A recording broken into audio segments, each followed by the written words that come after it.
So napakabilis lang pala ng proseso pagka na dumaan na doon sa dalawang stage. Oo. Sa depository evaporation, pagkatapos nun isang buong araw lang patutuyuin at meron ka ng asin. Oo. Yung mga kinakayod nila, nilalagay nila sa basket, yun diretso na ba sa bodega o Patutuluin muna yung tubig niyan kasi basa yan. basa?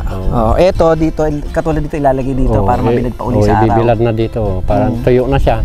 Yun. So napansin ko, no, para siyang pinino na. So ito lang ba dumadaan pa sa isang machine o talagang pagkakayod ganito na ang kinalalabasan? Pag kumayod, ganito na. Pagkatapos ng ilagay sa patuluin sa basket, pwede nang ibenta. Hahakutin na dito na.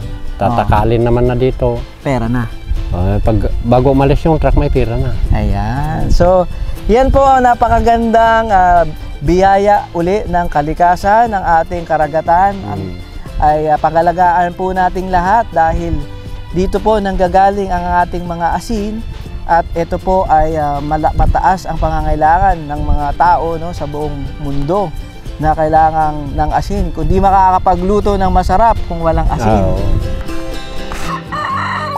Panoorin ang full video sa ating YouTube channel, Agree sa Agri. Don't forget to follow, like, share, and subscribe.